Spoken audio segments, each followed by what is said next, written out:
Thom Hartmann here on the news. You need to know this. Our war effort in Libya is about to run out of money.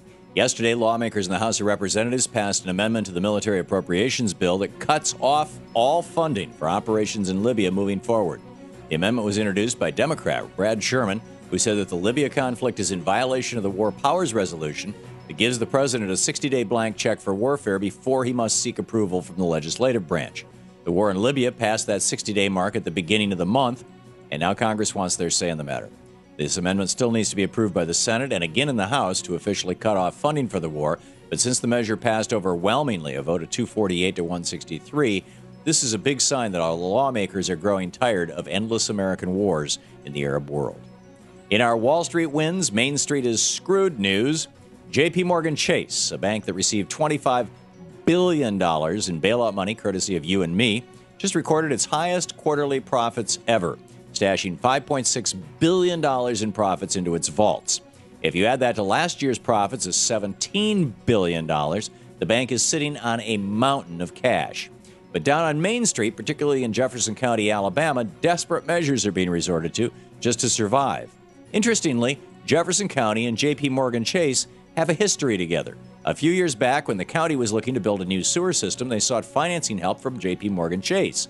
But instead of a safe fixed-rate loan, J.P. Morgan Chase screwed Jefferson County with an adjustable rate loan. Those same types of predatory exploding loans that have screwed millions of homeowners since the real estate market started crashing back in 2006. When the rates on the loans shot up, Jefferson County suddenly found itself billions of dollars in the hole. Then the 2008 financial crisis happened. J.P. Morgan Chase got a bailout. Jefferson County got squat. And today, while J.P. Morgan Chase is posting massive profits, Jefferson County is telling 1,000 public workers to go home without pay because the county can't find $12 million for their salaries. Not only that, the Jefferson County Sheriff announced yesterday that his deputies can no longer respond to traffic accidents because the county can't afford it.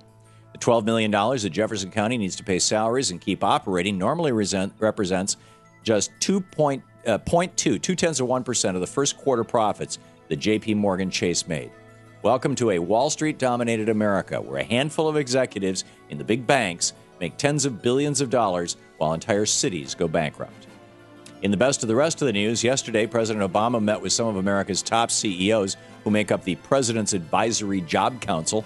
The council hashed out a plan to create 1 million jobs in the U.S. within the next 2 years, but don't hold your breath on that number because the 5 biggest companies represented on President Obama's Job Council are General Electric, Citigroup, Intel, Procter & Gamble, and DuPont, and all of those companies rely on foreign sales for most of their profits, not sales in America.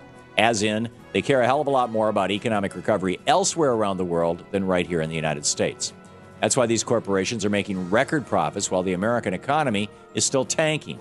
In fact, looking at all the U.S. transnational corporations over the last decade, they've cut nearly 3 million American jobs, but created 2.5 million jobs overseas. And now these are the same guys that President Obama is turning to for help with job creation? If the president really wants to create American jobs again, then he needs to end the so-called free trade and pull us out of NAFTA and the WTO. Only then will outsourcing of American jobs stop. Repeal of Don't Ask, Don't Tell is nearing the finish line. Defense Secretary Robert Gates confirmed he will sign a repeal order this month, meaning that in 60 days, the military's anti-gay policy will officially end. This is a crowning victory for civil rights and a promise that President Obama delivered on. It's also an issue that highlights just how different Republicans and Democrats are. In last night's Republican debate, nearly all of the candidates said that they would reinstate Don't Ask, Don't Tell if elected, thus taking away civil rights from gay Americans. The Republican Party fighting against civil rights for over 50 years. Remember a few years back when the White House warned that any cyber attack on the U.S. would be responded to with bombs down their chimneys? Well, one group of hackers is challenging that warning. The United States Senate's website was hacked yesterday by a hacker group known as Lulz Security. They posted internal documents from Senate.gov network on their website with a press release reading, "We don't like the U.S. government very much. This is a small, just for kicks release of some internal data from Senate.gov.